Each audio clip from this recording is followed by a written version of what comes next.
So I've taken my dough out of the refrigerator and ooh, that looks lovely. So this is what your dough will look like in the morning. And I'll show you the other one. And now this is actually the bottom of your loaf. Now this happens sometimes. I was very tired last night and I didn't quite finish off my pinching there. So if this happens and it looks this way, don't worry. This is the underneath side and it will seal itself. That happens to me a lot because of rushing when I'm shaping, but you can just pinch it close. So I wanted to show you how easy that is. So now we're just going to take our loaf. Basically, we just took it out of the refrigerator. We're going to leave it covered up and we're just going to leave it at room temperature. And if you have a proofing button on your oven, you can do that as well. I love to proof it in my oven for about an hour, and then I take it out and heat up my oven and with my Dutch oven in it, and then place my dough in there. So I'm going to do that, but you can also just put it in front of the fireplace or wrap it in warm towels.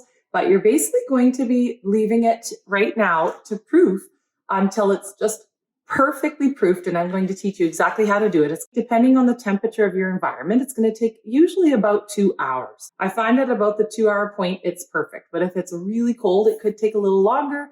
And if it's really warm, it could take a little less time. So we'll just keep an eye on it and I'll come back and chat with you again. We'll check on it in about an hour and I'll show you what it looks like.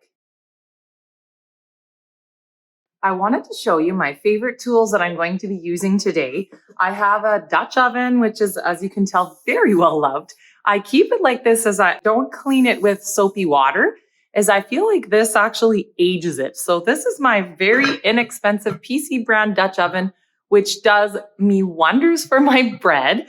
I have just a simple spray bottle that I fill with water. My bench scraper, which I didn't use actually to show you how to shape the dough this time, because I wanted to show you can do it without it. But this is a really nice tool that I can show you making another loaf sometime. A little bit of brown rice flour. You can also use white rice flour. You don't want to use flour that has gluten in it because it's too sticky. This was the lid for my banneton that I didn't use. You can use this to cover your banneton if you don't want the little circular marks. You'll see that when I take it out. And then, of course, a bread lawn, which you don't need. You can use just a sharp knife, but it's an inexpensive tool that I've really enjoyed using. And then a pizza peel. I got this pizza peel very inexpensively at the superstore here in Calgary, and it was $14 Canadian. And I find it fantastic for taking my dough that's been proofed and placing it into my Dutch oven. You do not have to do that though. You can also use parchment paper, which I'm going to show you today how to do. And when you're first starting to make sourdough, I find the parchment paper so much easier. So I'll show you both ways today and you can decide. So both of my dough have been proofing in the oven at 85 degrees Fahrenheit for now 1 hour. So I'm going to take them out and proof them at my room temperature for the rest of the time while my oven heats up. I'll put my Dutch ovens, I always do 2 at the same time because they get gobbled up so fast, or sometimes I give them to friends. So we'll put our Dutch ovens into the oven right now, and we will heat up the oven to 475 degrees Fahrenheit, which is 246 degrees Celsius. And remember, if you don't have a Dutch oven, that's okay. Just place your baking stone in the oven, and you can put, if you wish, an oven-proof dish in the bottom with some boiling water to create the steam effect. So let's have a quick peek at the dough, and oh my goodness, it's definitely finished proofing. Look at that. It has more than doubled, you can see.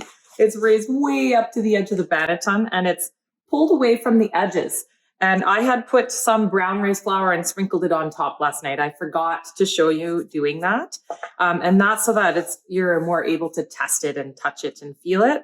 So this dough passes the finger poke test. So I am now going to put my Dutch oven into the oven, heat it up to 475 degrees Fahrenheit, and I'm going to place my dough into the refrigerator to cool for that half an hour so it's easier to score and to slow the fermentation so it doesn't overproof. Okay, so with my first loaf, I'm going to show you how to do this with parchment paper. So the first thing that I do to make it easier is once again place some brown rice flour, or it could also be white rice flour, and sprinkle it on top. And now we'll just give it a little poke again. And you can see it comes right back up. It's nice and bubbly. Now, the thing I recommend is you don't want to lose all the air from your dough by flipping it over really quickly or dropping it really hard into your Dutch oven. And so I really ever so gently flip it over. And then I can take it out of my bowl and my banneton. And usually it just comes right out. And there we go. And sometimes if it's overproofed, it will splay a little bit. So I have been filming and editing for you. So hopefully I didn't overproof this a little bit, but we can tell when it's overproofed. So we'll see what happens during our bake. A little tip for when you're scoring your dough. This is called scoring. When you take your sharp knife or your blade that I have here is a razor blade. This is called a bread lom. A little tip is to just dip it in water like this, and then it doesn't stick as much. So I think what I'll do is just give it a really simple score. So I want to share with you some of the tips and tricks that I've learned over the years from some amazing bakers. I'll put the links into my post below. So remember that your bread is not flat, so it actually curves. So what you want to think about is to actually score it in a 45-degree angle to the surface of the dough. So I'm going to show you a little picture here, and this was inspired by Hendrik from the Bread Code, and I've learned from him as well as from Carl, the sourdough librarian, exactly why you need to cut at a 45-degree angle to the surface. So you can see here, if you cut in the center of the loaf at a 45-degree angle to the surface, this is what the angle of your lom would look like. And this is exactly what a lot of people say to do, is to cut at a 45-degree angle. And in fact, it is correct. However, we don't cut right in the center of the loaf, do we? We usually score to the side. So let me show you the next picture. And here you can see that if we cut at a 45-degree angle, but a little bit off to the side, we're now cutting almost horizontally. And the way that Carl at the Sourdough Librarian explains it is he says you need to cut underneath the surface of the dough so that the dough breaks apart and not just spreads open. And in this way, you can see a picture of a loaf that I made here where you have this beautiful ear and it lifts up. And that is what happens when you score horizontally. So ideally, we want to hold our lom or our knife almost horizontal to the surface as we're cutting along the curve of our dough. And this will make a huge difference to the beautiful ear that we achieve and to the way that the loaf opens up and gets a huge oven spring. It'll make a big difference. And very, very sadly and unfortunately, I was very distracted talking into the camera. And you could see here, my blade is not horizontal enough, not even close. It's a little bit horizontal, but it's more like a 45-degree angle. Look at that one. That is like a 90-degree angle. That was awful. But I was working around a camera and trying to talk at the same time. So I apologize.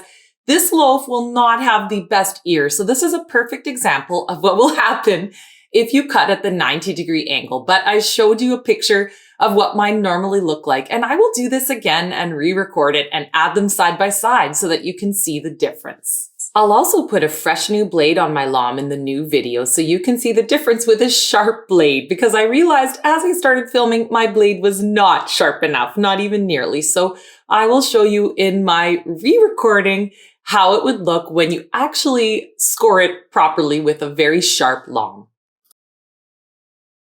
Here's my Dutch oven. It's nice and hot. Now we're going to really ever so gently slide our loaf into a Dutch oven. Sometimes the paper folds and leaves little dents in your bread. So that's the one thing I don't like about this. And I like to use steam as well. So what I do is I just spray my loaf with lots of water. You can hear it sizzling away. I'm going to move it to the oven and turn the oven down to 450. Now I'm going to show you my favorite way to get my loaf into the oven. So I have a little hot plate there. I put my pizza peel, which like I said, you can get these very inexpensively. I take my brown rice flour and I completely cover where my dough is going to sit. because if you leave any spots open, your dough won't be able to slide off. You do have to be gentle when you slide your dough, but I find this way is just so much nicer. Okay, and then I actually sprinkle a little bit more flour onto the bottom of my dough just to make it easier for it to slide. And remember I said, if you have a few spots that didn't quite perfectly get shaped, you can pinch them. Okay, and then I just place my hand over the dough and really ever so gently flip it over. If you want the rustic look, what you need to do now is to just sprinkle with some fresh flour. And it ends up, you lose those little circles from the Banneton, and that's okay. So now I'll just score it in the same way that we just talked about. Okay, I've got my Dutch oven. Take off the lid, and it is nice and hot. So now I'm just going to slide my dough into and I just have to be really careful, as you can see, and just slide it in. Just give it a little spray, cover it, and I'm going to put it in the oven. It's been 15 minutes for my first loaf. So I'm going to turn it and take off the lid. Oh my goodness. Can you see that? So exciting. So remember, open it up quickly and take the lid off and spin it around. Oh my goodness, they look amazing. So exciting. And to set my timer for 15 minutes. There we are. Do a peek. Look at it. Amazing. Now for the exciting moment to take our bread out of the oven. I love this part. It smells so good. Oh my goodness. Would you look at that? Here you can see what our bread looks like. Look at that ear that we've got. Amazing. Let's take it out now. So I'm just going to very carefully lift the parchment paper. Oh my, this is so exciting. Now this is the other loaf that I told you was done in the way that I like to slide it in.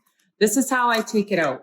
It's more difficult to get out, so I take a little flat wooden spoon, or you could take anything that's safe to get hot, and then I just pull it out.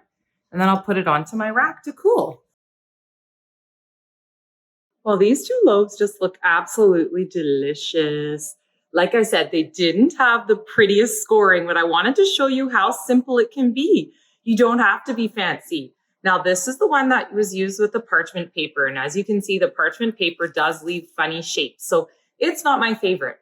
If you have a pizza peel or some sort of a peel or a wooden cutting board that you could use, and you can put it on that and do exactly what I did with this one. And you could see it's a nice, more rounded loaf. So pretty darn good. I cannot wait to cut into this and for everyone to let me know how good it tastes, because sadly I can't eat gluten, but my family can. And it's my father-in-law's birthday today, so we're going to deliver this prettier looking loaf to him later on. I'll let you know when it's cooled down and I will cut into it and show you exactly how I do that. You do need to let your loaves cool for at least 15 or 20 minutes, sadly. I know you're dying to cut into it, I'm sure. Now, I didn't even get a chance to take a video of cutting this because my son and daughter, as soon as they came home from school, just had to have a piece. So here is the open crumb on the inside, as you can tell, and you can hear the crispy crust. Oh, it's just delicious. Yes, I wish I could eat it still, but I love my gluten-free one. So anyhow, here you can see what the bread looks like, and I hope you've enjoyed it, and I hope your bread turns out beautifully. I would just love to see some pictures. It's been such an honor and a joy to help share with you all of the fun things that I've learned on my sourdough journey, and I sure do hope you've enjoyed yourself. And if you have, I'd be ever so grateful if you'd write a review and a comment in the box below. So please take care and have so much fun on your sourdough journey. I'm excited for you to begin. I promise to put more videos as I explore more in my sourdough journey. I hope you've enjoyed it, and take care of yourself. Sending love from my family's world kitchen to yours. Goodbye.